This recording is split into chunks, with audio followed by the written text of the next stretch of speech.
Bonjour tout le monde et bienvenue dans ce nouvel épisode de La Ligne Orange. Aujourd'hui, j'ai la chance d'être avec Édouard de Consensus et Phil Champagne, l'auteur de le livre de Satoshi. Phil, Édouard, merci beaucoup d'être avec nous pour cette interview. Donc, cette interview, elle est assez inédite parce que Phil, je pense que c'est la première fois que tu vas pouvoir nous expliquer un peu ton parcours, ce livre que tu as écrit en 2014 à notre audience francophone. Merci beaucoup, Édouard, donc de Consensus Network, qui a fait en sorte que ça soit possible tout ça. Donc peut-être le plus simple, Phil, pour tous les auditeurs qui ne te connaisseraient pas, c'est peut-être un petit peu de te présenter. Qui es-tu? Tu parles français en plus, donc quelle chance. Et voilà. Oui, bien en fait, je suis québécois d'origine. J'ai grandi dans la région de Sherbrooke, qui est juste une demi-heure au nord du Vermont.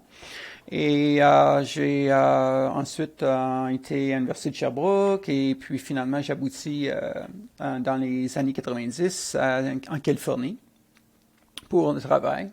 Et puis depuis ce temps-là que je reste aux États-Unis. Et puis d'ailleurs, justement, un aléa, parce que les termes français, pour moi, sont difficiles quand c'est au niveau technologique. Donc, il va y avoir beaucoup de franglais. Désolé d'avance. Il n'y a pas de souci.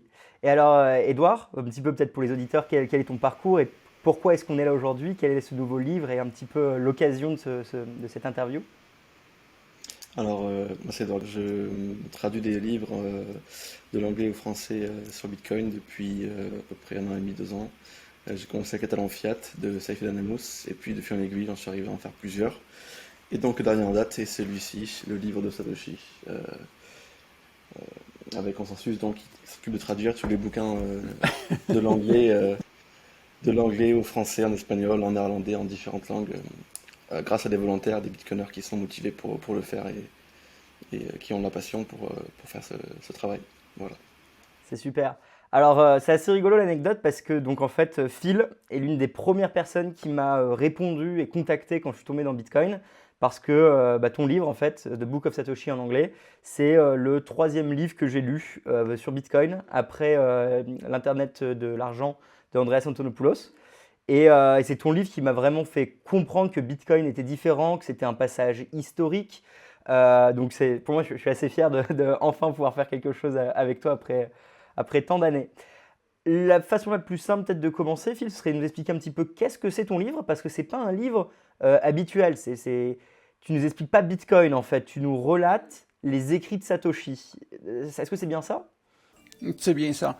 La raison, si je donne une prémisse de pourquoi d'ailleurs j'ai arrivé avec cette idée-là, c'est que quand en 2012 que j'ai appris à propos de Bitcoin et puis j'ai voulu en comprendre un peu plus sur tu sais, les écrits, que les choses sont passées, lire le papier blanc, white paper.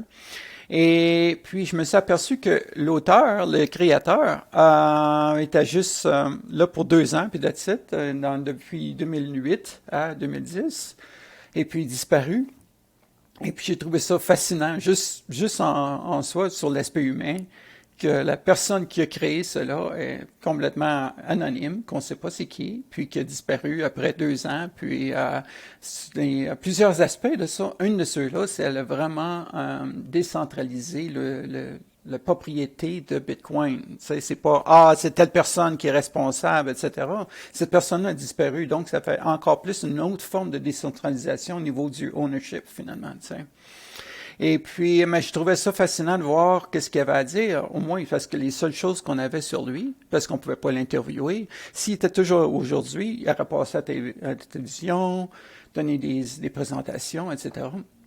Et puis, ça aurait été une façon, beaucoup de choses qu'on aurait pu suivre. Le livre n'aurait pas vraiment eu un besoin de ce livre-là parce qu'on l'aurait toujours, lui, aujourd'hui, avec ses opinions actuelles, etc. La seule chose qu'on a, c'est ses écrits. Et puis, je voyais que j'étais intéressé à voir qu'est-ce qu'il avait écrit. Mais je voyais que c'était de mettre ça d'une forme plus facile à lire, sur papier, avec une combinaison des choses. Donc, ce que j'ai assemblé, c'est au niveau chronologique, c'est la plupart des posts. Mais dans certains cas, j'ai dévié de cela pour avoir les topics qui étaient rassemblés. Alors, des fois, il peut y avoir un autre topic qui ont parlé une autre fois la même chose, mais 2 mois plus tard. Mais je regroupe ça dans le même chapitre pour que ça soit au moins plus convivial comme lecture. Et ouais, c'est ça qui est super parce que du coup, tu relates énormément de sujets qui sont encore aujourd'hui d'actualité. Peut-être avant de parler exactement, par exemple, de la guerre des blocs ou d'autres choses, d'où viennent tous ces écrits de Satoshi? Parce que on va vous lire, on va souvent voir les mêmes tweets passés, on va voir les mêmes citations de Satoshi qui sont connues, mais finalement, tu devais faire un travail d'archéologue pour aller retrouver les forums et les posts. Comment ça s'est passé cette phase de recherche?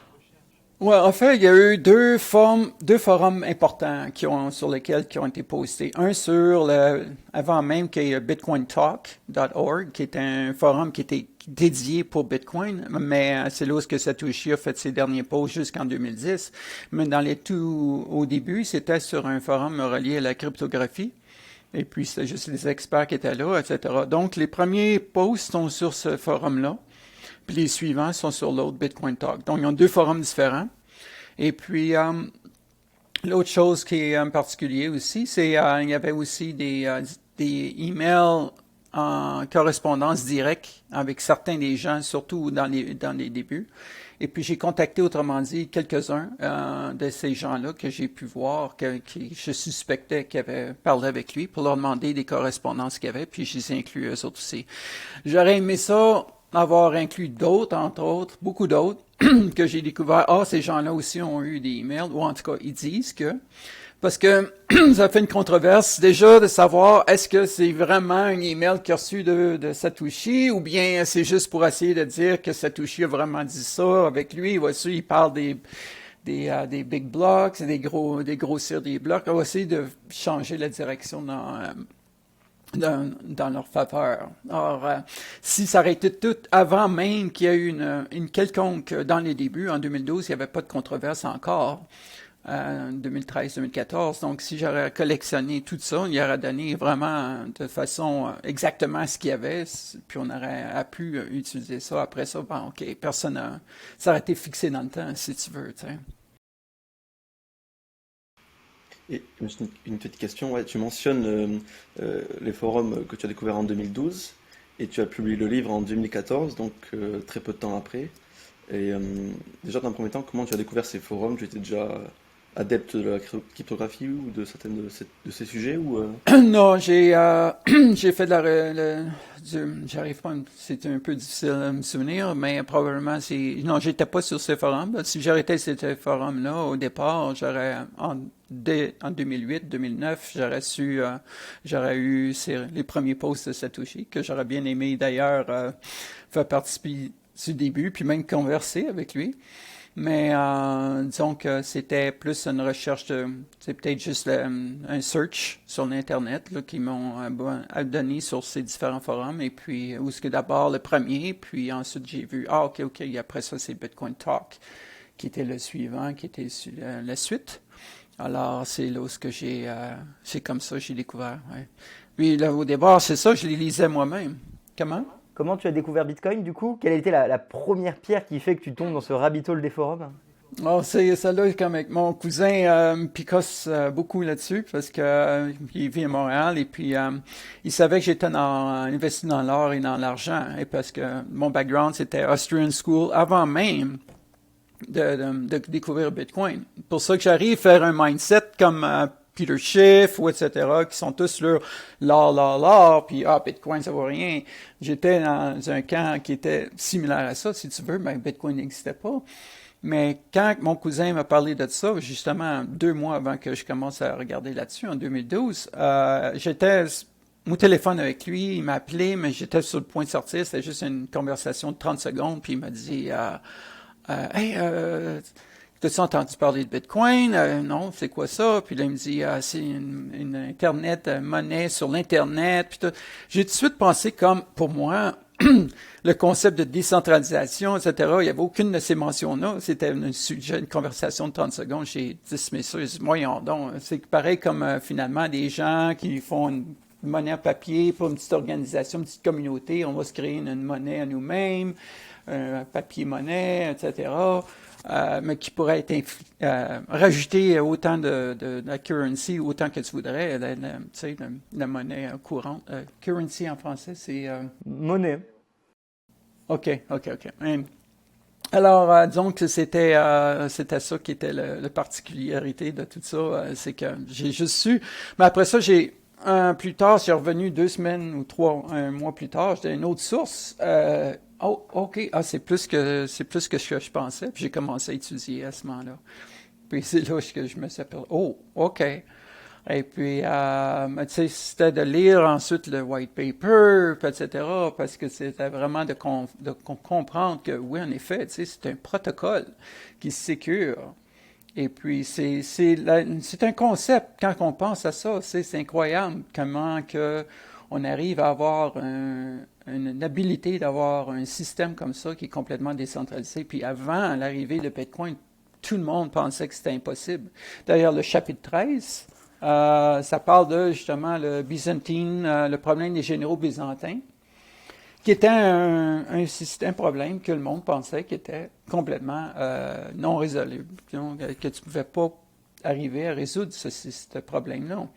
Comment que dans un système que tu peux arriver à avoir une conversation comme ça, décentralisée, sécurisé où ce que le monde n'a pas accès à modifier les choses. La blockchain est vraiment reste immuable. Immuable.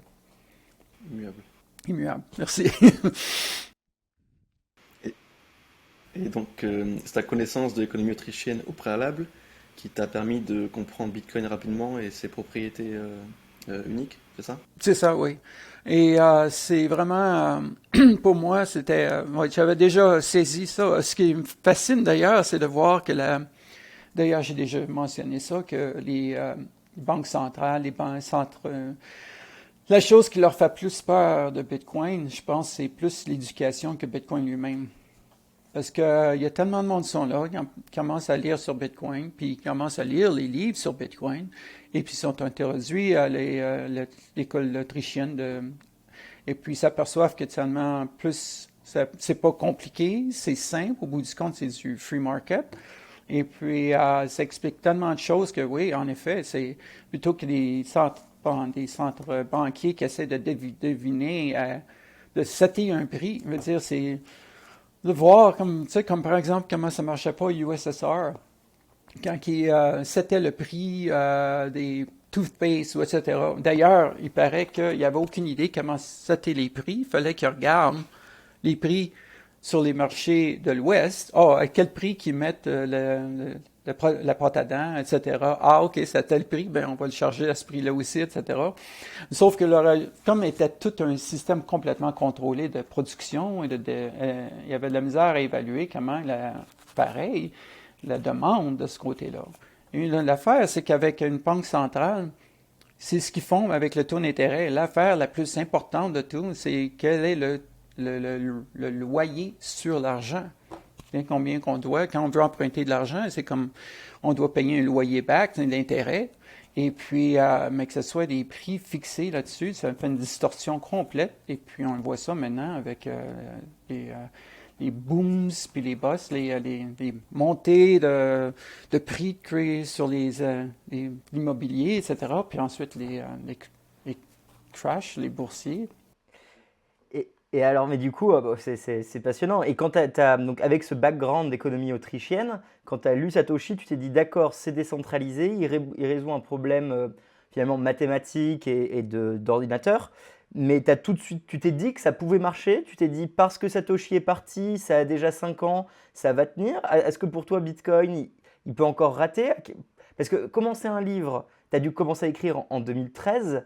Tu devais tout de suite t'être tombé dedans. Il y a une photo de toi, un tweet connu qui tourne, qui dit This is history, c'est l'histoire.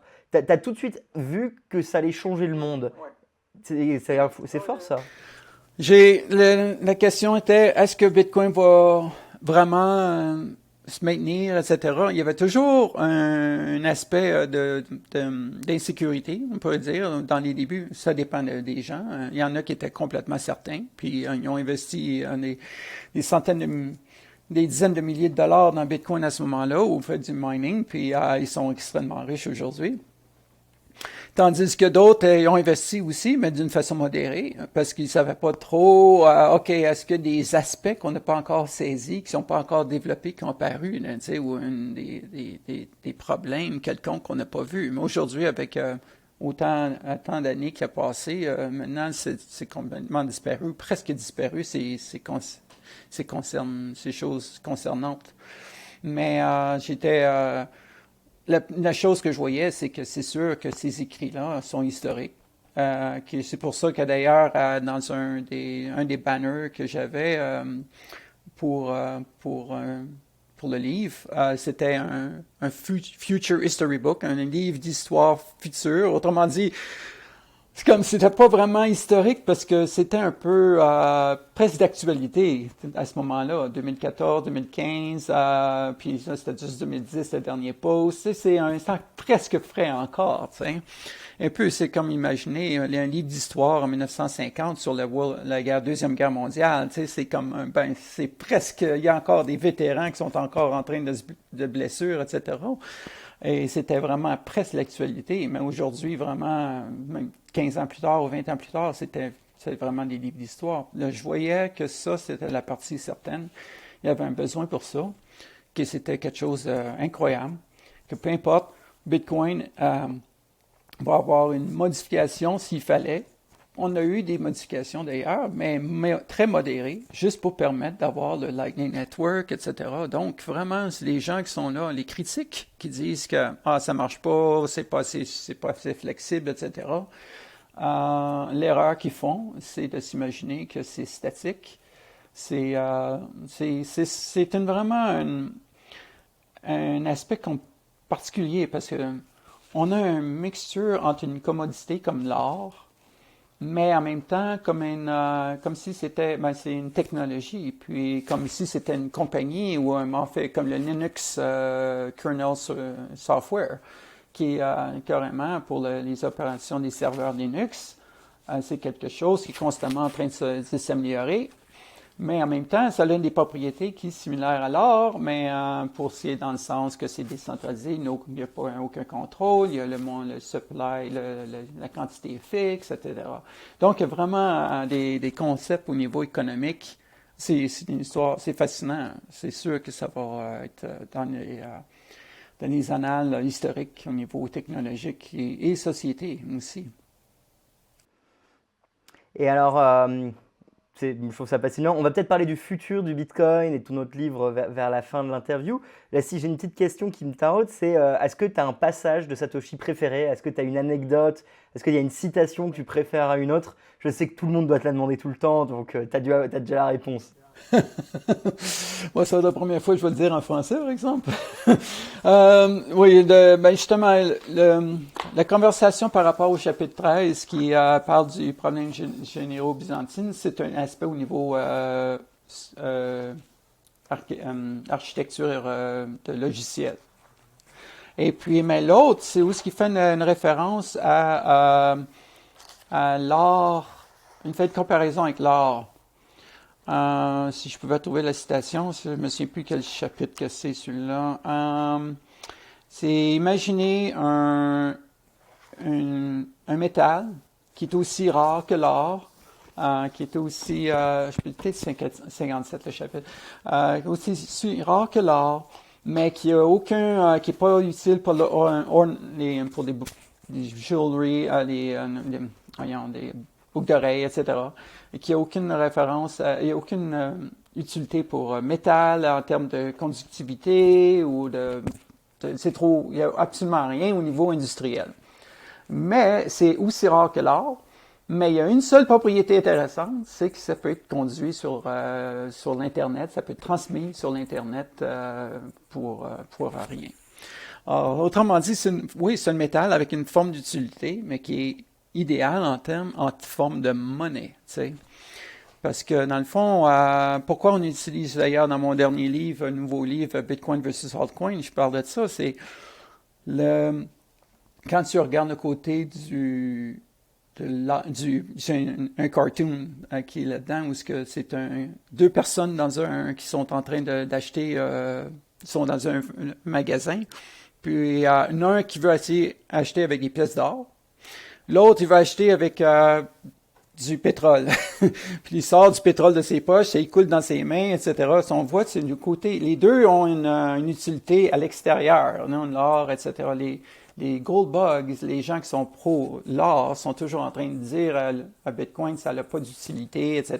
Ça pas, parce que l'or, au moins, elle a une valeur intrinsèque, ça peut être utilisé pour des bijoux, etc. Mais ce qui manque, c'est vraiment, à l'essentiel, c'est pas ce que le marché, ce qu'il regarde, c'est quelque chose qui est pratique en termes d'être utilisé en termes de monnaie. Ça n'a aucune importance s'il y a une autre valeur à l'extérieur de ça. C'est seulement sur le niveau comment pratique c'est pour être utilisé en forme de monnaie. Et puis, c'est une des choses que je trouve qui manque à chaque fois qu'il parle de ça. Et alors, toi, il y a une question qui revient souvent. Alors je sais que c'est Edouard qui me l'avait demandé. C'est ce livre. Qu'est-ce que c'est que cette image Ah! Oui. C'est particulier montrez-le aussi. peut-être. Edouard, je ne sais pas poser la question. Enfin, voilà, c'est des livres. Et alors, tant qu'on y est, le livre là, Edouard, que tu montres, donc c'est la traduction française. Il y a une version dure, une version simple. Est-ce que tu peux peut-être parler 5 minutes un petit peu de la traduction tant qu'on y est? Puis après, on fera la question de la couverture qui passionne tout le monde.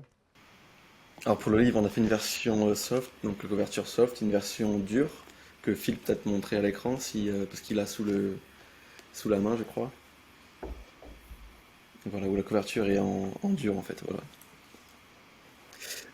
Oui, pour la traduction, donc on a mis, je sais pas combien de temps, peut-être plus de 6 mois, je pense, on était 7, donc je remercie toute l'équipe, j'en profite pour remercier toute l'équipe, donc Ludovic, Nicolas, Merci. Gary, William, Elias et Henri. Henri qui fait un gros travail d'édition chaque fois, et moi-même, donc on a mis pas mal de temps à le faire et on s'est appliqué pour avoir un bon résultat, parce que c'est pas évident comme sujet technique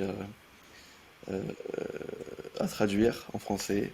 Et merci aussi à Loïc Morel qui a fait une relecture technique, parce qu'on a bien besoin, nous on est traducteurs, mais on n'est pas non plus ultra calé au niveau de tous les termes techniques, donc merci à lui pour son effort.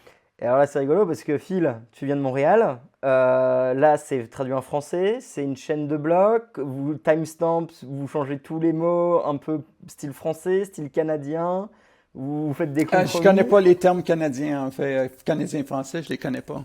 Je suis juste soumis à la lecture en anglais ici aux US, alors j'ai pas lu quels sont les termes utilisés ou quelles traductions sont utilisées. Pour Edouard, du coup, tous les mots sont traduits en français? Ou vous faites quand même de Pas l'anglicisme? tous, mais une grande partie, on a fait un maximum de traduction. Il faudrait que je regarde précisément parce que je suis pas un expert des termes techniques, mais on fait au maximum de traduction des termes anglais, ouais, pour qu'il y ait une lecture vraiment francophone et un vocabulaire vraiment francophone. Trop cool. Bon, merci beaucoup à toutes les personnes qui l'ont traduit. Donc, il est disponible sur votre shop de consensus, hein, c'est bien ça?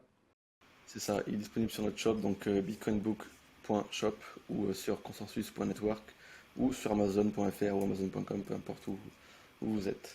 Trop cool. Alors, cette couverture, Phil, c'est quoi ces mains? Ouais, j'ai demandé à ma femme, Marie, de s'inspirer, essayer de trouver une couverture qui serait appropriée pour ce livre-là. Et puis, et finalement, c'est une image. Et puis, elle s'est mise à chercher, puis finalement, elle a trouvé cette image-là, qui est une cave en Amérique du Sud, de peinture de main. Qui date de 10 000 ans ou 8 000 ans de ça, sur une période de 2 000 ans, d'après le forensic, ils ont déterminé que c'est des choses qui ont été faites sur une période de 2 000 ans, plusieurs personnes finalement. Alors ça me faisait penser, le fait que j'allais bien penser, parce que le fait que c'est décentralisé, et le fait que plusieurs personnes qui ont participé, qui toujours aussi d'ailleurs participent au code source de Bitcoin, à l'améliorer, rajouter des choses, etc. Donc, c'est le même principe que ça aussi. Sur 2000 ans, il y a eu plusieurs mains impliquées. Et puis, bien sûr, avec Bitcoin, on parle juste d'une décennie, mais le principe est le même. C'est qu'il y a une distribution, finalement, de plusieurs personnes impliquées sur un nombre qui... Alors, d'ailleurs, au début du livre, il y a une raison, c'est à propos de la photo de la couverture. Et puis... Ça, mais je trouve ça bien que vous aviez gardé ça parce que pas toutes les traductions ont gardé cette image-là. Les Brésiliens l'ont gardé. Et je crois qu'en partie, les Brésiliens, ben, c'est ça, autrement dit, c'est l'Amérique du Sud, l'image, etc. Ça leur fait chaud au cœur pour la régionalité, tu sais. Et puis, et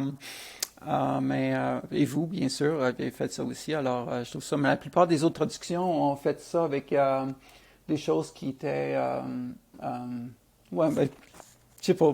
Pour moi, je trouvais ça un peu ordinaire, tu sais, une certaine couverture dans d'autres langues. Mais vous avez fait une bonne job de bien retravailler ça. C'est logique de le garder parce que c'est une belle image et puis ça raconte une histoire intéressante et qui tient à cœur et qui colle vraiment à l'histoire de Bitcoin. Donc c'était l'occasion de la garder puis de la remettre un petit peu au goût du jour avec un code couleur un peu adapté. Voilà. Et alors du coup, le livre, moi je l'ai découvert du coup quand je suis tombé, donc en 2017. Tout de suite, ça me semblait logique de lire ce qu'avait écrit Satoshi, donc tu m'as évité pas mal de recherches. À l'époque où tu l'as sorti, il y a eu un bon retour, la communauté l'ont tout de suite apprécié. Aujourd'hui, tu dis qu'il est traduit dans je ne sais pas combien de langues. Est-ce que les gens l'utilisaient par exemple pendant la guerre des blocs? À quel point il a marqué finalement ensuite un peu l'histoire de Bitcoin, ce livre historique? C'est drôle parce que comique, c'est que je m'en vais, j'irai à le Bitcoin Miami conférence dans 2 semaines. Est-ce que vous y allez? Non, malheureusement, on a une autre conférence en France qui est un petit peu, c'est tous les plebs, donc toute la communauté Bitcoin France qui se retrouve. Et Miami, j'aurais peut-être pu y aller, mais il y a beaucoup de conférences, donc il faut faire des oui, c'est ça, c'est sûr. Et puis, donc, j'avais été en 2015, à ce moment-là, c'est en janvier 2015, et puis, c'est drôle, la plupart des gens, ils trouvaient ça le fun, tu sais, d'avoir ça d'une façon. Mais on avait un feeling qu'il y avait certaines personnes qui voyaient ça comme voyons, c'est quoi cette affaire-là? Juste ramasser des choses qui sont sur le forum, etc. Puis ils voyaient pas comme une valeur comme telle, etc. C'est un regard. Ils m'ont pas dit ça en pleine face, mais aujourd'hui, on reconnaît tout que oui, il y a une valeur à ça, une valeur historique. Et puis c'est la grosse différence, mais aussi, mais il y avait bien des gens qui voyaient tout de suite la valeur à ce moment-là. Tous ceux qui voyaient que oui, c'est une valeur historique. Et puis, bien sûr, je sais pas juste la collection de ça. Le chapitre 2 parle donne une base de comment c'est. Essaie de comprendre pour que les gens qui viennent, qui n'ont pas un concept sur le niveau des logiciels, de comprendre un peu les principes généraux. Puis les gens qui n'ont pas de concept au niveau économique, d'avoir aussi les généralités de principes de base pour comprendre un peu. Parce que vraiment, on parle de 2 choses qui s'intersectent ensemble, les logiciels et les principes économiques. Et puis, c'est quelque chose qui est vraiment fascinant de voir ça. Tu sais, deux champs complètement s'approprier comme ça, se rejoindre. Et il y a Kevin de Revolt, Wizard Sarding, quelqu'un qui est très impliqué dans la communauté Bitcoin, peut-être que tu dois connaître, qui avait dit un jour tous les débats qu'on a aujourd'hui ont déjà été résolus par Satoshi. Comme si finalement énormément des trucs sur la block size, sur les transactions, sur même les NFT aujourd'hui, sur comment conceptuer les smart contracts, sur la scalabilité. Sur l'impact social que ça va avoir. Énormément des choses ont déjà été finalement théorisées à l'époque dans les forums par Satoshi, par les pionniers de notre industrie. À quel point tu penses que c'est vrai et à quel point c'est encore d'actualité pour quelqu'un qui tombe dans Bitcoin d'aller prendre ce livre et de le lire pour mieux comprendre d'où on vient? Où est-ce qu'on va? Mais ouais, c'est sûr. Je vois qu'il y a beaucoup de gens, justement, aujourd'hui, quand je vois des commentaires sur Twitter qui disent, qui mentionnent que ça leur a donné un aspect, ils ont aimé de voir qu'il y avait bien des sujets qui étaient déjà discutés à cette époque-là, au départ. Donc, c'est vraiment, le monde arrive là, il voit, puis il s'aperçoit que finalement, c'est des problèmes qui sont discutés, mais il y a une différence de perspective quand tu apprends, tu fais poser des questions comme ça, où tu vois ces débats-là, quand le Bitcoin est juste 1 mois, 2 mois, 5 mois, 1 an, pas plus vieux qu'1 an, versus quand il y a 15 ans. Parce que là, maintenant, tu dis, ouais, tous ces problèmes-là qu'ils ont mentionnés, on voit où on est aujourd'hui, qu'ils sont pas vraiment importants ou encore qui ont été facilement, il y a une façon de régler ces problèmes-là. Tandis qu'à cette époque-là, il y avait encore une forme de inconnu qui existait parce qu'on ne savait pas encore comment ça allait aboutir les choses pour Bitcoin. Personne ne pouvait vraiment dire, écoute, c'est juste 6 mois ton affaire, comment tu peux nous convaincre que ça va être vraiment le cas, tu sais. Mais c'est pour ça qu'il y a une perspective. Ça. Mais pour se dire si ça couvre tout, au niveau un des sujets, par contre, que j'aurais bien aimé voir, c'est qu'est-ce que Satoshi aurait dit, par exemple, si le Lightning Network aurait déjà été dans des débats de conversation pendant qu'il était là. Et qu'est-ce qu'il aurait donné comme son aperçu, etc., ces choses-là. Parce que vraiment, c'était le concept de Layer 2 n'était pas encore, Layer 2, niveau 2, il n'était pas encore vraiment connu. Il y avait vraiment des idées qu'on essaie d'élaborer sur des concepts comme ça, mais sauf sans savoir exactement comment ça pourrait être construit. Les opportunités, les concepts n'étaient pas encore créés. C'est juste l'idée générale était peut-être là, mais rien d'être discuté formellement. Donc, toutes les conversations reliées le fait qu'il y a juste 7 transactions par seconde avec Bitcoin, etc., en moyenne, puis comment faire la scalability, ces concepts-là, il y avait quand même une perspective qui manquait sur qu'est-ce que ça pourrait aboutir finalement avec le Lightning Network qui ouvre les portes d'ailleurs d'une façon complètement différente. Bon.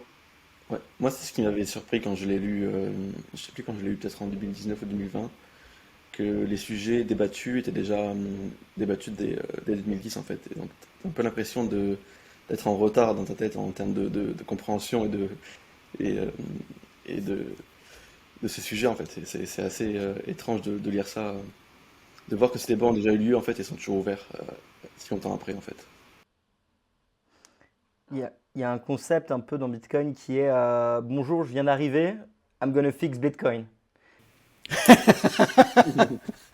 Et j'ai l'impression que ce concept, il est très vrai. Et moi, pour ces gens-là, je leur dis, bah écoute, lis ce bouquin, tu vas te rendre compte qu'en fait, c'est très bien que tu y penses, mais il y a déjà plein de gens qui ont pensé à tout ce que tu viens de dire. Et il y a une raison pour laquelle Bitcoin, c'est le premier market cap. Il y a une raison pour laquelle Bitcoin a 17 ans.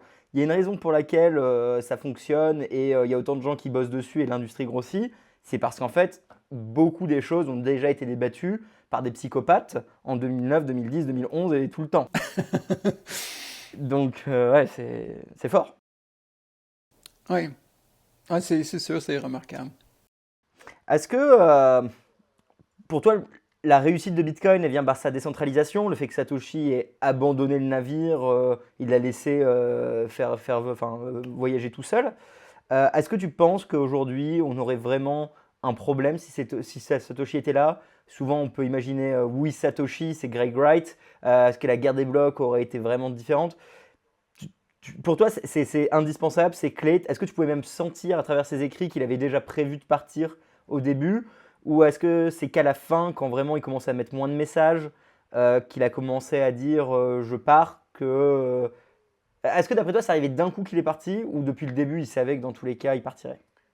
J'ai pas d'idée. C'est très dur à imaginer.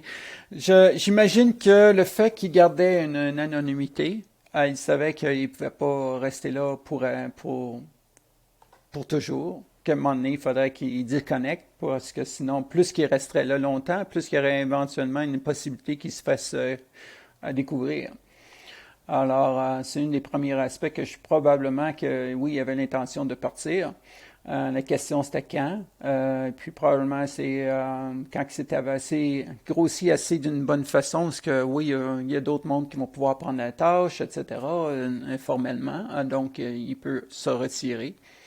Alors, la question, c'est est-ce qu'il était vraiment revenu sous prétexte qui était sous son vrai nom à lui, ou bien s'il est carrément disparu. C'est, encore une fois, c'est tout relié avec qui est vraiment Satoshi, qui est vraiment, juste en soi, est une controverse incroyable. C'est indépendant de l'origine de la personne, des gens. Les gens qui sont anti-Bitcoin, mais sont sur d'autres cryptocurrencies, j'ai vu, eux autres, ils ont des histoires complètement absurdes, que c'est le gouvernement, que c'est la NSC qui est derrière Bitcoin, ou etc., le gouvernement américain, ou même un autre gouvernement. C'est complètement... Pourquoi qu'un gouvernement créerait une chose qui ouvrirait la porte à la décentralisation? Aucun sens. Aucun sens. Et puis, non, pour moi, c'est vraiment vrai que c'est vraiment quelqu'un qui était dans les crypto, les cyberphones, qu'on appelle. Et puis, ces gens-là étaient vraiment avec une idée que c'est vraiment avoir une réduction du gouvernement, de ne pas avoir de séparation. On a le US, séparation de church and state. Il devrait avoir aussi séparation de money and state. Et puis, c'est vraiment quelque chose qui devrait être à travers la planète, d'ailleurs, pour vraiment résoudre pour résoudre beaucoup de problèmes. Et alors, est-ce que tu y crois ça? Est-ce qu'on l'aura, cette séparation, comme on l'a eu avec la religion pour nous en France? Tu crois qu'il a vraiment mis en place une révolution tellement fondamentalement forte qu'on a une chance? Les chances sont définitivement plus là à cause que le problème avec l'art était toujours, surtout avec un monde dans les années 1800, c'est bien sûr, toutes les transactions étaient manuellement avec des pièces. Donc, il n'y avait rien qui se faisait électronique, il n'y avait pas d'Amazon.com à ce moment-là. Mais aujourd'hui, la plupart, 95% ou plus des transactions sont électroniques. Et puis l'art, à ce moment-là, ne peut pas être dans sa nature, autant que Bitcoin ne peut pas dans une façon physique. Tu sais, on est sur une île tous les deux, on n'a pas de cell phone, on n'a pas de smartphone, rien. Il faut que je te donne des bitcoins. La seule chose qu'il faudrait que je fasse, ce serait d'avoir un paper wallet là, que je pourrais te donner. Mais ça, autrement dit, il faut que tu aies un trust. C'est comme un chèque, finalement. Est-ce que je vais le dépenser? Maintenant, je te l'ai donné parce que j'ai sûrement une copie des clés, etc. Tu sais? Et puis, donc, tu as un trust, un besoin de faire confiance à une autre tierce personne avec l'aspect physique de Bitcoin. Tandis qu'au niveau électronique, tu n'as pas besoin. Versus, c'est l'opposé avec l'art. Tu as besoin d'avoir une confiance sur une tierce personne pour de l'art en forme électronique. Alors, le fait de voir maintenant Bitcoin de cette façon-là, ça empêche carrément les magouilles qu'on a vues avec « Ah oui, on a l'or, hein.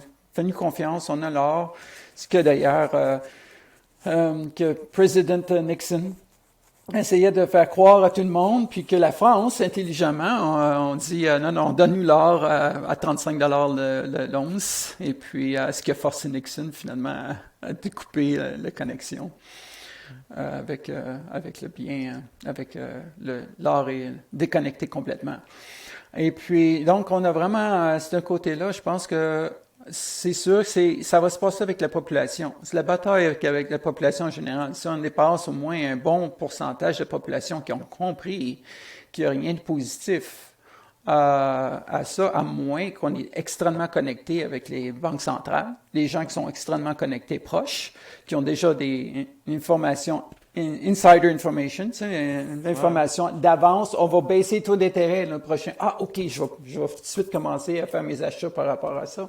Je veux dire, c'est le fait que c'est pas le marché qui décide, mais c'est un bureaucrate qui décide des choses. Ça permet à des gens en arrière de profiter de choses qui sont connectées avec ces mouvements-là. Il n'y a rien de...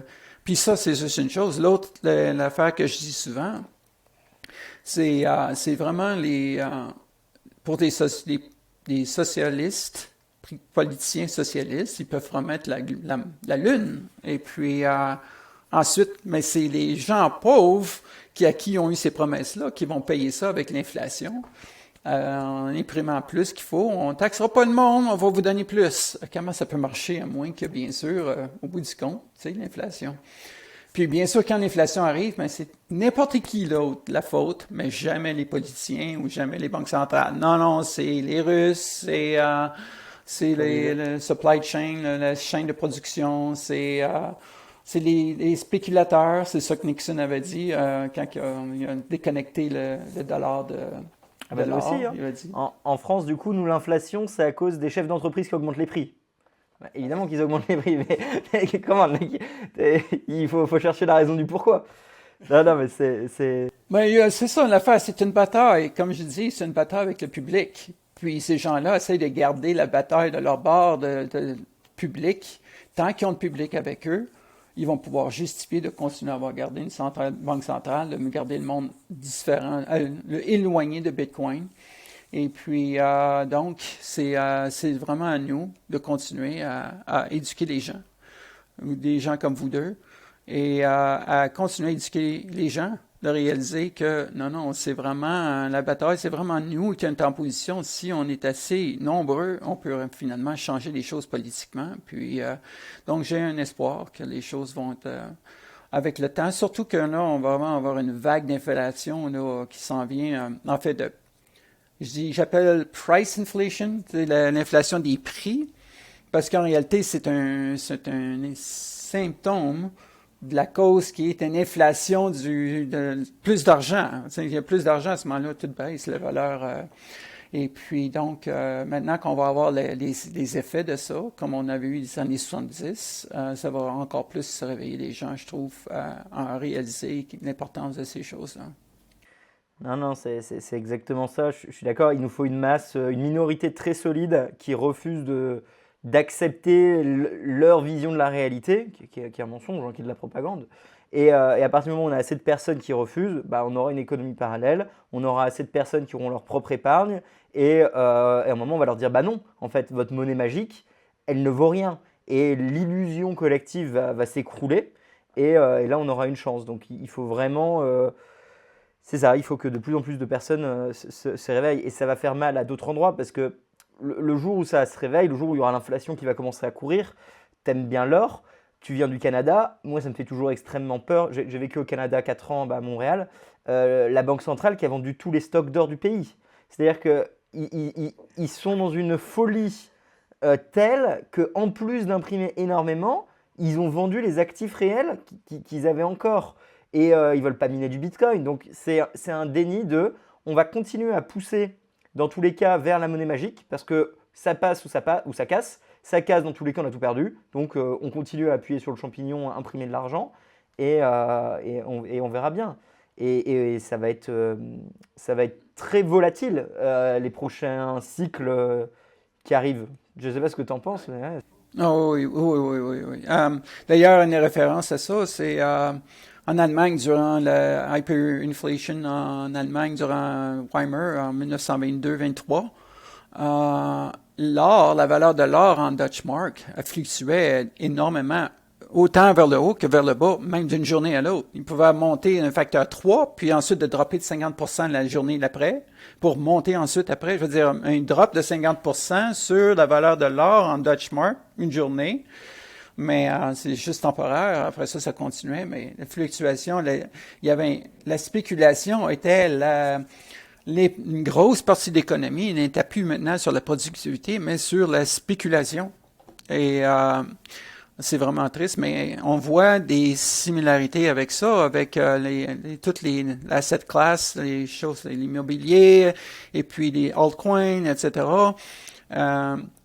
Ou qu'il y a une variation forte, parce que le monde essaie de faire de la spéculation pour essayer de trouver une façon de s'en sortir pour les effets, finalement, de variation du paper money qui arrive, l'argent papier. Et puis, les effets sont malins. Mais pour revenir aussi pour un autre point que je dis souvent, c'est la plupart des gens, il y a bien des gens ils sont en très bonne position avec une banque centrale, qui sont riches, ils ont une grosse industrie, etc. Ça les avantage énormément, particulièrement des investisseurs immobiliers, parce que eux ont un gain artificiel vraiment donné pour eux. Là. Ils vont un prêt, ils achètent une propriété immobilier pour, disons, 10 millions de dollars. Ils mettent 2 millions de dollars avec une hypothèque de 8 millions de dollars. L'hypothèque de 8 millions de dollars, avec le temps, est en train de perdre de la valeur. Donc, on dit que non, c'est les loyers qui augmentent, mais au bout du compte, les loyers, si on ajuste pour inflation, etc., c'est vraiment en réalité l'hypothèque qui réduit, puis ils ont un gain artificiel. Et puis, c'est le premier point que je fais à tous les progressifs ou les socialistes qui sont en faveur de ça. Je dis, ce système-là, là, tu avantages finalement tous les gens qui sont dans l'immobilier. Oui. Moi, ce qui m'intéresse, c'est du coup de savoir comment tes proches, ta famille voient tout ça en fait. Vu que toi, tu es éduqué sur ces sujets-là, au niveau de Bitcoin et de la monnaie, etc. Comment tu leur expliques à eux et comment ils le comprennent? Est-ce qu'ils te suivent dans tes pensées ou est-ce qu'ils ont du mal à... Je Ouais, suis curieux de savoir. c'est compliqué pour eux. Ils sont pas intéressés, c'est plus compliqué, etc. C'est ça qui est triste. Hein? Tu dis, t'as des gens qui sont dans ta famille, et puis de voir, d'essayer de comprendre plus. Écoute, c'est l'affaire que je trouvais importante, c'est qu'on travaille pour ces choses-là. On travaille pour avoir des dollars ou des euros, etc. Et puis de savoir comment ça fonctionne, ce système-là. C'était tellement plus simple dans les 1800. Je veux dire, pour les gens, n'avaient pas besoin de faire de la spéculation pour garder. Je veux dire, tu gardais tes pièces d'or, tu mettais ça en dessous de ton oreiller, ou en dessous de ton matelas, ou en tout cas, d'une façon plus sécure peut-être. Mais tu savais que 20 ans plus tard, 30 ans plus tard, si tu avais accumulé assez d'argent, tu savais que tu en avais assez amplement pour vivre jusqu'à 90 ans sans avoir besoin de travailler plus qu'il faut. C'est apprécié. Et puis aujourd'hui, c'est comment, si tu gagnes 100 000 $ par année, aujourd'hui, comment vas-tu avoir besoin si tu as 30 ans, quand tu vas avoir 60 ans, dans 30 ans de maintenant, combien auras-tu besoin d'avoir par année pour vivre le même forme de confort, 100 000 $? Il va falloir que tu essaies d'imaginer quels sont l'inflation, le taux d'inflation pour les 30 prochaines années. On peut s'imaginer, c'est toujours 2%, etc. Mais non, il y a des fluctuations super élevées, comme par exemple, on a eu 8% officiellement dernièrement, mais en réalité, c'est probablement plus, 12, 15. Mais d'essayer d'imaginer avec toutes les choses qu'il peut y avoir géopolitiques pour les 30 prochaines années. Je vais avoir besoin de 1 million par année dans 30 ans plutôt que 100 000 par année. C'est vraiment rouler les dés, tu sais. La seule option, c'est d'avoir quelque chose, c'est si au moins le monde accumulait en or, mais l'or, le fait qu'on n'utilise pas les contrats avec de l'or, mais avec du papier-monnaie, il y a une fluctuation plus importante pour la valeur de l'or. Et puis bien sûr, Bitcoin aussi. La première chose que le monde dit, c'est comment que Bitcoin c'est fluctue, ça a une valeur qui est trop variable, etc. Un point que je leur dis, c'est, ouais, mais imagine-toi si, du jour au lendemain, l'Europe, l'US, le Canada, décidait, pareil comme El Salvador, mais en fait plus loin encore, c'est juste Bitcoin qui est maintenant, ça remplace l'euro. À ce moment-là, soudainement, du jour au lendemain, les contrats seraient en euros, en Bitcoin. Et puis, les loyers seraient en Bitcoin, etc. Et puis, soudainement, le prix augmenterait d'une certaine valeur, probablement un facteur 100. Au moins, un facteur 10 se rendrait aux mêmes importances que l'or. Bitcoin, un facteur 10 le rendrait à l'importance de l'or. Mais déjà, l'or n'est pas à la valeur qu'il faudrait qu'il soit s'il reviendrait à une monnaie. Il faudrait qu'il y ait un autre facteur 10 aussi pour l'or, si c'est pas 20 ou 30. Donc, on fait un autre facteur 10 sur ça, c'est-à-dire un facteur 300, entre 100 et 300 pour la valeur de Bitcoin, si ça arriverait. Et puis, une fois que c'est là, l'ampleur du marché de Bitcoin serait tellement importante que les fluctuations seraient beaucoup moins importantes. D'ailleurs, elles sont moins importantes aujourd'hui pour Bitcoin qu'il l'était en 2010, 2011, tu sais. Et puis, ça, c'est la première chose. Deuxièmement, elle avait fait qu'on est payé en Bitcoin, etc. Là, maintenant, le nouveau talon pour mesurer les prix, ça serait en Bitcoin, ça ne sera plus en dollars ou en euros. vraiment, ça stabiliserait les prix pour le pays en soi. Il y aurait une variation par rapport aux commodités, bien sûr, toujours, comme il y en avait toujours entre l'or et l'huile dans les 1800. Dépendant si on vient découvrir plus d'huile, ça coûte moins cher, etc. Mais sauf que ce serait beaucoup moins accentué que ce qu'on vit présentement. Le monde, à ce moment-là, comprendrait. Le problème, c'est de se rendre là. Comment expliquer aux gens, les convaincre que comment ça serait tellement mieux dans ce monde-là. Ils sont tellement habitués de vivre dans un environnement de pluie qu'ils sont pas capables de figurer qu'est-ce que ça peut arriver si on n'avait pas de la pluie, tu sais. Mais c'est là, du coup, moi je suis assez d'accord. Et du coup, tu arrives avec un paradoxe en mode aujourd'hui, tout est un peu chaotique parce que la Banque centrale, il décide dans un bureau fermé avec 4 bureaucrates les taux de demain. D'un autre côté, on a Bitcoin où tu connais le taux d'intérêt 150 ans en avance. Tu peux déjà savoir exactement ce sera quoi la création monétaire pendant l'époque 2047 jusqu'à 2064. Donc tu peux faire tous tes calculs d'estimation. Tu sais que dans tous les cas, ça ne peut pas être changé. Donc tu as vraiment une simplicité.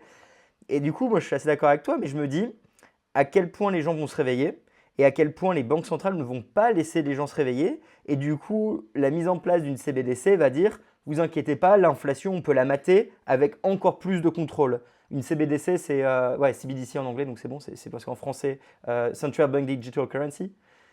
Et du coup, je me dis à quel point, dans le déni dans lequel ils sont, dans la fuite en avant de l'impression monétaire, de l'autoritarisme et d'essayer de contrôler davantage le marché et davantage le marché, ils vont tolérer que Bitcoin continue à monter, ils ne vont pas essayer de le casser, de le manipuler comme ils pourraient manipuler le marché de leur physique, et comment finalement ils vont dire à toute la population, écoutez, vous utilisez notre Fed coin et Bitcoin, vous ne l'utilisez pas. Donc je me demande à quel point tu penses que les banques centrales vont céder ou justement vraiment nous attaquer.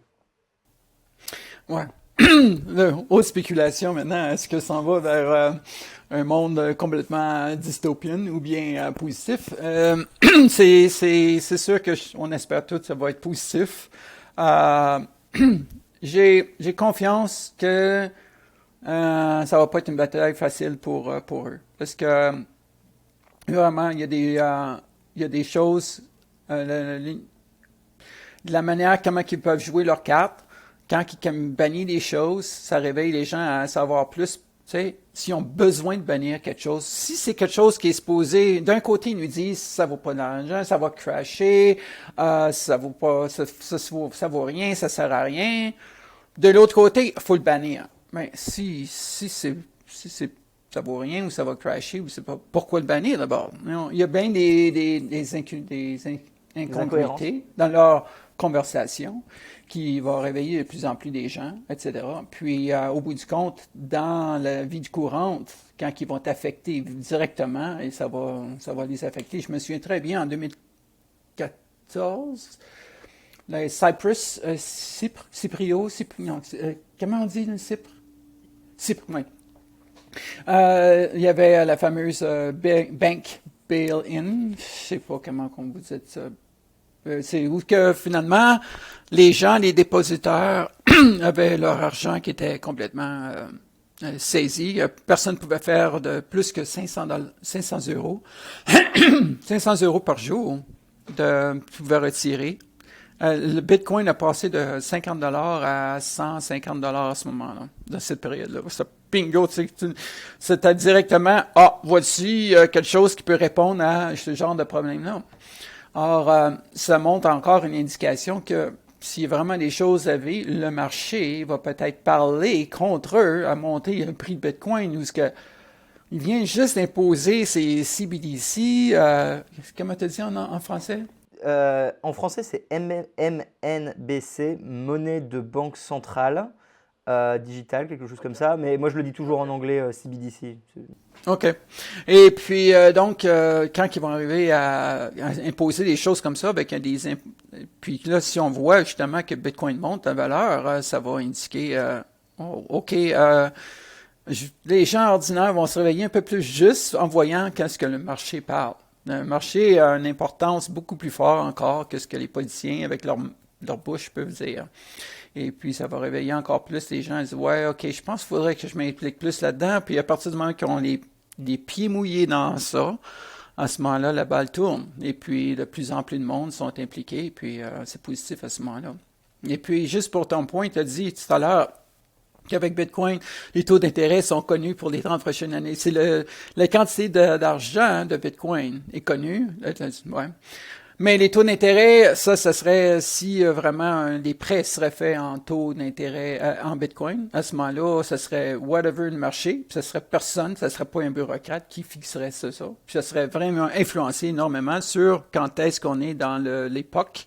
Est-ce qu'on est dans la période de 6,25% de Bitcoin par année, comme présentement, ou 3,125 dans un an? Disons qu'on retire une variable d'inconnu à notre équation pour tous nos investissements. Genre, tu peux faire des investissements sur 30-50 ans, tu sais que tu retires une variable conséquente aujourd'hui, quoi.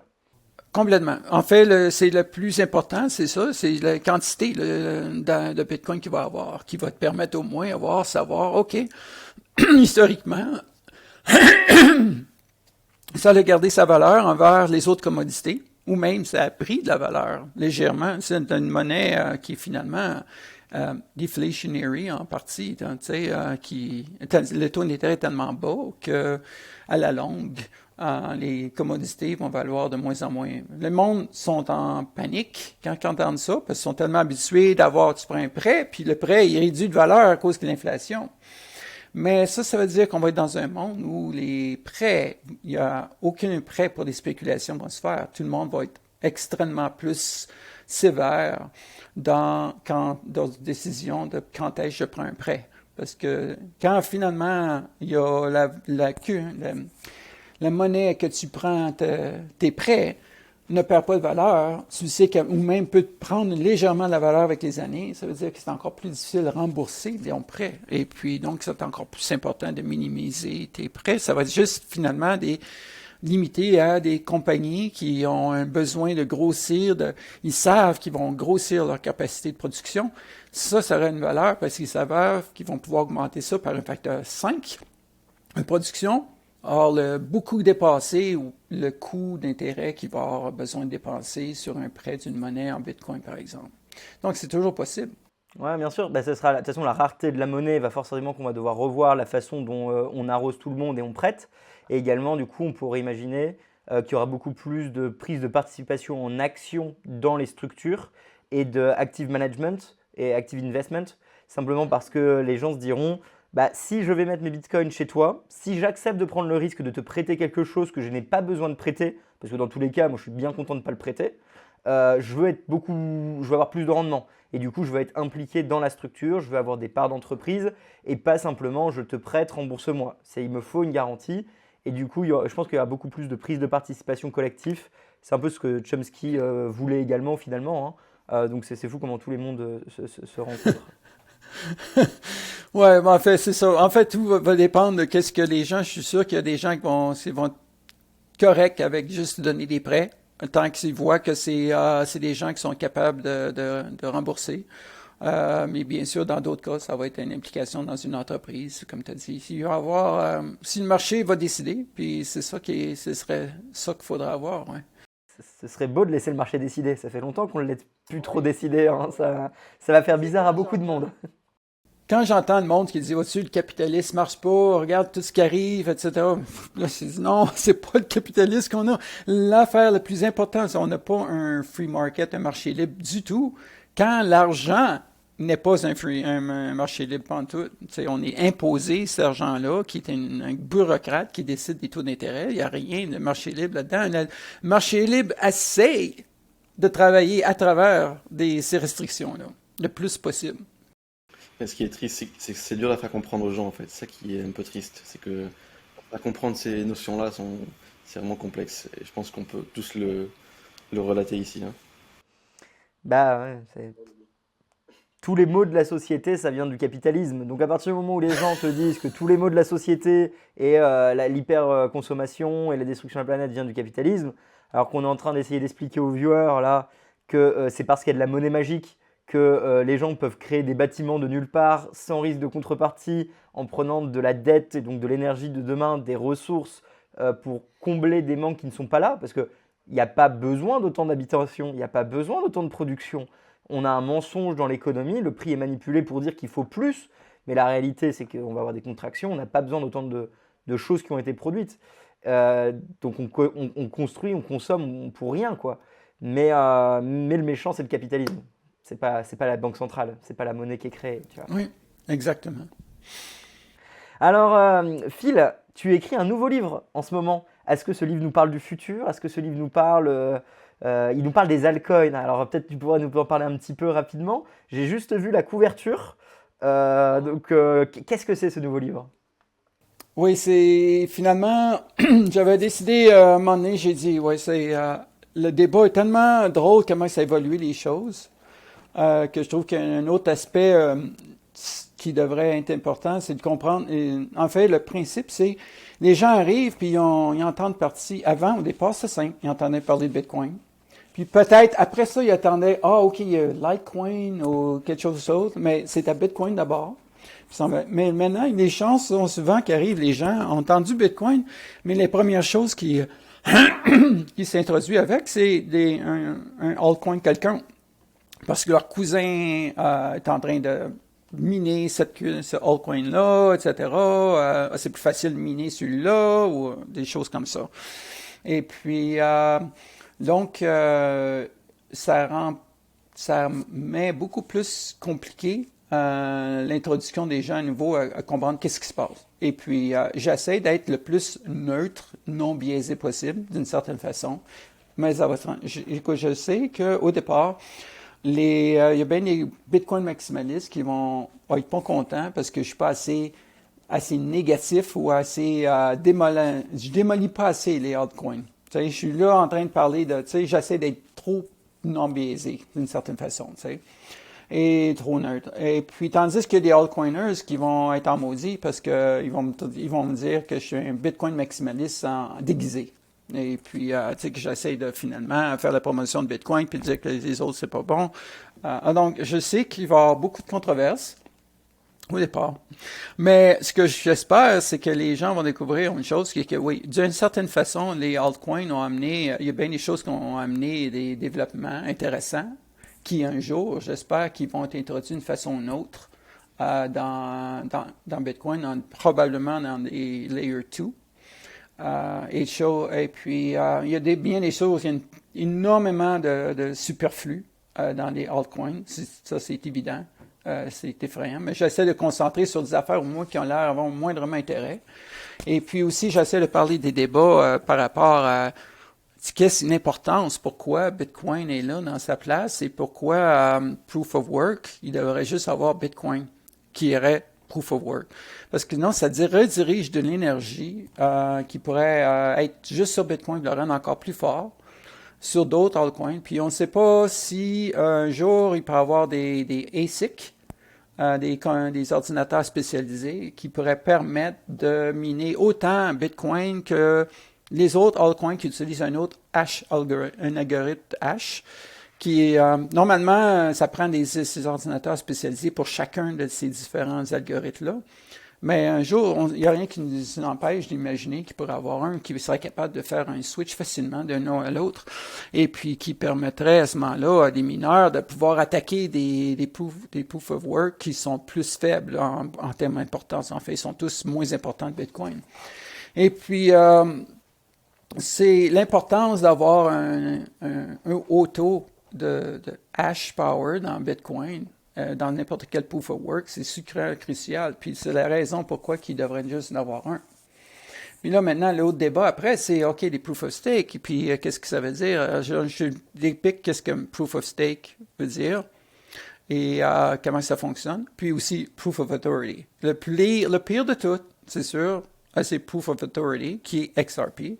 Dans le sens que c'est carrément, c'est pas n'importe qui peut se joindre au network. Oh, oui, OK, sur papier, c'est bien construit leur affaire parce que n'importe qui peut se joindre sur le network, mais sauf que t'es irrelevant. Tu n'es pas important. C'est pas parce que justement, c'est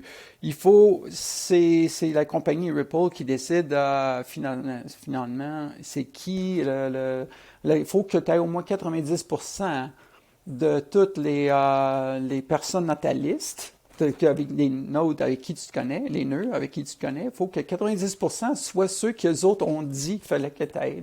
Si la liste qu'on a approuvée. Mais pour être capable que le blockchain fonctionne, il faut un quorum de 80%. Donc, tactiquement parlant, il pourrait y avoir sur 90%, 5 ou 6 ou 9% qui ne seraient pas disponibles, qui seraient down, qui ne sont pas ordinateur off, ou, qui permettraient pareil au système de fonctionner. Puis les gens qui, eux autres, ils veulent pas faire de transactions de censorship sur les transactions, ils vont pas t'accepter parce qu'ils font pas partie du 90% approuvé. Au niveau, parce que dans le fond, qu'est-ce qui est vraiment important, c'est de savoir pour une cryptocurrency qui est décentralisée, c'est son supply, sa quantité ne se fait pas altérer. Et puis, donc, un protocole qui est fort avec ça, avec un consensus mécanisme qui est super fort pour maintenir ça. La deuxième chose qui est importante, c'est il faut aussi que ce soit que les transactions, les gens, les accounts peuvent être utilisés. N'importe qui peut avoir un account, plutôt que c'est juste ceux qui sont approuvés qui peuvent avoir un account. Puis la troisième, c'est les transactions ne sont pas censurables. Et puis, c'est le troisième point qui est le plus difficile, en fait, les deuxième et troisième points, finalement, parce que Bitcoin, il faut être solide sur le premier, c'est sûr. Mais deuxième et troisième, il y a une faiblesse pour la plupart, d'ailleurs, c'est avec le 51% attack avec Bitcoin, que ça pourrait être possible, mais sauf que Bitcoin, en grossissant de plus en plus, ça rend de plus en plus difficile, et puis les mineurs peuvent se déplacer dans d'autres localisations de toute façon. Oui, c'est ça. Et d'accord, donc alors déjà, on va se prendre toute la foudre de la XRP Family grâce à toi. Donc merci beaucoup Phil, je sais que mon Twitter va être bombardé. Ça fait plaisir en commentaire. Merci les gars. Non mais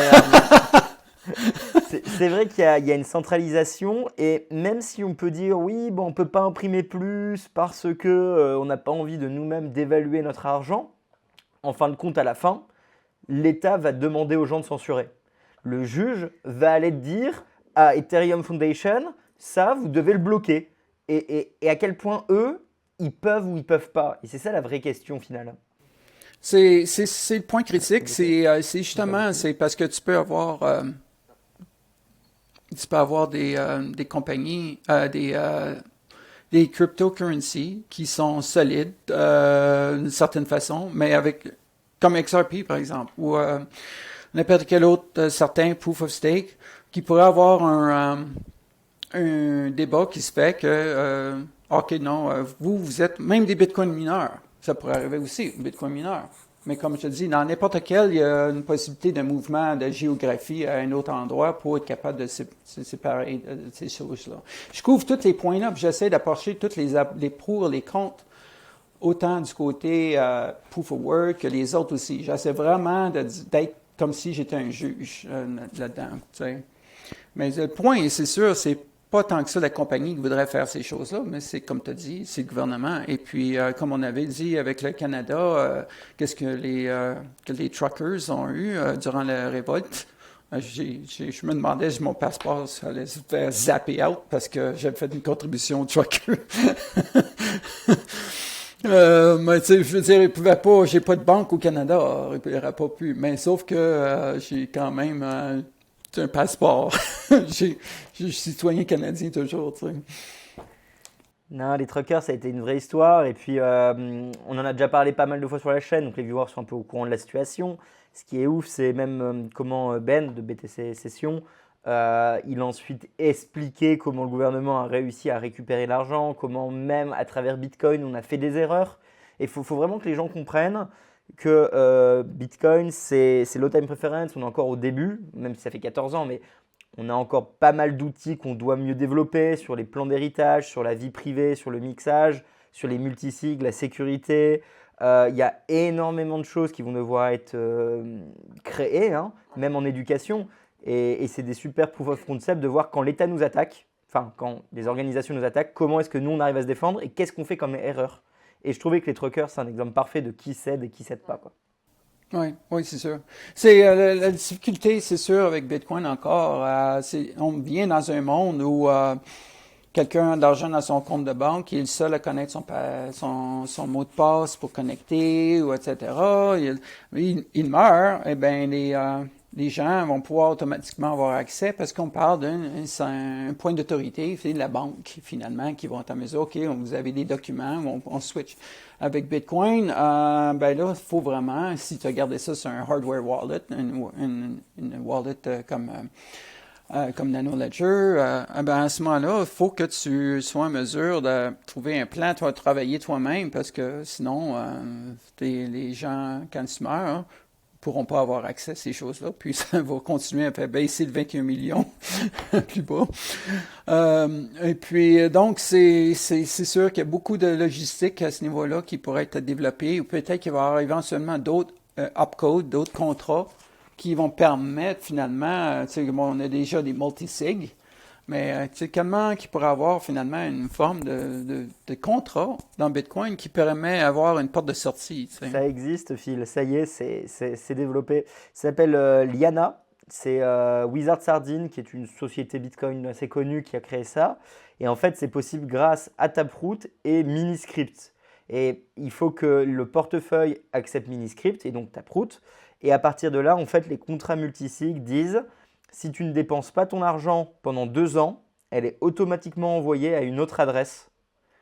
Et cette adresse, elle est réenvoyée après 2 ans. Donc en fait, on peut créer des boucles de sécurité pour dire si jamais tu ne dépenses plus, tu n'achètes pas une bière ou tu ne fais pas une transaction, on considère que l'argent va à tes proches, à ta famille, aux différents portefeuilles de backup. Et en fait, le truc malin, c'est se dire tu es le seul à dépenser, tu ne dépenses pas, il y a 3 personnes qui peuvent dépenser. Ils ne dépensent pas, il y a 20 personnes qui peuvent dépenser. Et du coup, à travers les années, tu peux déléguer l'argent. Mais il faut que ça vienne et ça va prendre des années. Et c'est à vous, viewers, d'apprendre à utiliser Bitcoin, apprendre à développer et petit à petit être plus résilient. C'est sûr. C'est sûr, ça permet à ce moment-là d'avoir complètement une séparation, c'est sûr. Bien sûr, quelqu'un peut laisser ça sur un exchange. Puis que là, à ce moment-là, c'est la façon la plus facile pour bien les gens. Ils disent, je laisse ça sur un exchange, je meurs, ben là, l'exchange va permettre, c'est pareil comme les systèmes bancaires finalement. Ils ont gardé l'atout de Bitcoin qui perd pas sa valeur en termes de quantité, mais ils n'ont pas l'avantage d'avoir une force de pouvoir être eux-mêmes l'autorité sur qu'est-ce qui se passe sur Bitcoin. Mais alors, j'aurais peut-être une dernière question pour toi, Phil. J'ai pas envie de te prendre toute la journée. Est-ce que tu vois pas justement un risque qui peut arriver, similaire à l'or, que trop de bitcoiners laissent sur des plateformes centralisées, custodiales, des banques qui vont se mettre à offrir des solutions Bitcoin, et on se retrouve avec énormément de paper Bitcoin parce que c'est des contrats. On se retrouve énormément avec des Bitcoins qui vont être confisqués, comme le gouvernement l'a fait en 1933 avec l'ordre sur l'autorisation de détenir son or. Ouais. Est-ce que pour toi, ça, c'est des choses qui vont arriver, qui sont réalistes? Tu les vois dans le champ des possibles? Je serais curieux en dernière question. Wow. Big question, sorry. Oui, je sais. Encore une fois, c'est une autre dystopie. Oui. Ça peut être une hypothèse de quelques pays qui vont faire une chose comme ça. Ça se peut très bien. Ça dépend à quel point qu'ils sont, quand ils arrivent plus, quand un pays commence à dépenser beaucoup plus qu'ils arrivent à collecter en taxes, et puis que leur inflation augmente énormément, ou etc., puis qu'ils perdent, ben là, à ce moment-là, c'est des genres de tactiques comme ça qui pourraient arriver pour ces gouvernements-là. Que ça va arriver dans un gouvernement quelque part dans le monde, ça se peut très bien. Mais comment répandu ça pourrait être? J'espère que non. C'est encore une fois aussi, c'est une autre dose qui va réveiller les gens. Plus que les gouvernements agissent d'une façon fasciste ou communiste, plus que les gens se réveillent à voir que c'est effrayant. Ouais. Super. Je trouve qu'on a fait un gros tour d'horizon. C'est passionnant de se dire que de toi qui découvres Bitcoin en 2012-2013 et les premiers forums, on en arrive à discuter. Quel gouvernement va sauter en premier à cause de Bitcoin, quoi. Ouais. L'importance de Bitcoin est au point maintenant qu'il y a des conversations par rapport à ça aujourd'hui, beaucoup plus qu'il n'avait. Ça existait des conversations comme ça. Ah, le gouvernement va bannir Bitcoin, etc. C'est le genre de conversation qu'on a entendu souvent, tu sais. Mais c'est encore une fois, c'est comme le point que je voyais, c'est dans les débuts, je voyais pas. Je pense que la majeure raison pourquoi ils l'ont pas fait, c'est que c'est la même chose que la plupart des gens ont une mindset de Keynesian. Veut dire qu'ils pensent que finalement, imprimer de la monnaie courante avec un gouvernement qui est imposé, elle a une valeur. L'or peut avoir de la valeur à cause que c'est des bougies. Mais Bitcoin, qui est backé par rien, ça peut pas avoir de la valeur pour eux. Donc, cette affaire-là, c'est juste une vague, ça va passer, puis ça va rester une petite affaire de rien. Quand c'est en bas $1, $2 ou $10, pour eux, probablement, c'est ça dans leur tête. Non, ça va être quelque chose qui va jamais prendre la valeur plus qu'il faut. Ça va être juste une gang de monde dans une petite communauté, puis etc. Et, bon, je pense que c'est plus ça la raison qu'ils n'ont jamais, parce que leur mentalité n'a jamais permis d'accepter quelque chose comme ça, parce qu'ils n'ont pas l'Austrian School, l'économie autrichienne dans leur idée, du tout. Alors, je pense que c'est la raison pourquoi qu'on s'est sauvé, qu'on a réussi. Tu sais. Ben non, mais un mec anonyme dans son garage qui crie quelque chose qui va détruire le dollar, back par tout le pétrole et l'armée du monde, et ils ont fumé quoi les petits mecs geeks derrière leur ordi, tu vois? Ouais. C'est sûr. Pour en finir, tu avais parlé de Craig Wright. Ouais. Ça, je recommande bien gros des gens de lire l'article de Jameson Lopp, où le titre de son article, c'est How many wrongs makes a right? Et puis, ça explique le nombre de choses étranges qui sont arrivées avec lui, où je vais vous montrer, il ne montre pas, je vais vous prouver, il ne prouve pas, ou la preuve est ridicule, ou etc. Ça s'arrête pas, c'est constamment ridicule complètement. C'est vraiment étrange, mais c'est vraiment fascinant de voir la liste de choses. Vous faites une bonne job. Ouais, parce qu'on ne sait pas qui est Satoshi. We are all Satoshi except Craig Wright. On sait que lui, c'est pas Satoshi. C'est la seule certitude. Ça peut être moi, mais c'est pas Craig Wright. C'est sûr. Ouais, c'est ça. Trop cool. Bon, alors du coup, on peut... Edouard, je te laisse te faire le faux de la fin. Où est-ce qu'on peut trouver le livre? Donc tu l'as dit, Consensus. Il y a un code promo Découvre Bitcoin, je pense. Vas-y, je te laisse un petit peu nous expliquer tout ça. Ouais, donc on peut trouver le livre sur bitcoinbook.shop ou sur Amazon. Avec le code Découvre Bitcoin, vous aurez une petite réduction de 10%. Donc profitez-en pour remercier Roxy et son super travail. Et aussi tous les gens qui ont travaillé dessus. Et bien sûr Phil pour écrire ce super livre qui s'adresse à tout le monde, à tous les publics, que vous soyez technique ou pas. Vous pouvez le lire et bon, pas tous les chapitres seront faciles à aborder, mais globalement ça se lit super bien et c'est super intéressant de voir les débats qui ont eu lieu dès la création du Bitcoin entre les acteurs impliqués, dont Satoshi. Donc je recommande vivement la lecture de ce livre. Et puis merci à Phil et merci à Roxy pour cette interview qui est exclusive en français, donc c'est super. Et si vous en avez marre de Satoshi, bah écoutez, le deuxième livre de Phil à terme va vous montrer un petit peu le combat qu'il y a entre tous ces trucs et quel est le futur, comment il se présente et qu'est-ce qui sera possible ou pas de mettre sur Bitcoin à terme. Phil, je te laisse le mot de la fin. En tout cas, merci beaucoup pour ton temps. C'est un plaisir et je vais même dire honneur parce que voilà, t'es le premier Bitcoiner que j'ai contacté. Enfin, t'es l'un des premiers que j'ai contacté à mes débuts, donc ça me fait plaisir. Voilà, merci pour ton temps. Merci Edouard d'avoir organisé tout ça et pour tout le taf que Consensus fait en général. Également tous les traducteurs. Donc voilà, Phil, je te laisse conclure et nous dire au revoir. Bien, merci beaucoup, Roxy. Merci beaucoup, Edouard, pour le job que vous avez fait. C'est amazing, c'est fantastique ce que vous avez fait. On a vraiment bien aimé l'introduction. C'est sûr que c'est toute une complication. Je veux dire, les termes à remplacer, la plupart des termes techniques, il y en a énormément d'ailleurs. Ça va être un challenge incroyable. Et alors, Phil, où est-ce que les gens peuvent te suivre? Est-ce que c'est Twitter le plus simple? Egg? Oui, egg_descrambler. C'est une vieille histoire de joke par rapport à ça. Parce que des fois, on me pose la question d'où ça vient. Ben, c'est parce que j'étais en génie électrique à l'université. Et puis j'avais implié un paper, un dépliant sur faire un descrambler device pour les câbles, le TV câble, un câble sur le télévision sur câble, où il y avait des canaux comme par exemple vous autres, vous avez aussi où il faut payer. Mais là, autrement dit, ils font juste scrambler, modifier finalement le signal vidéo.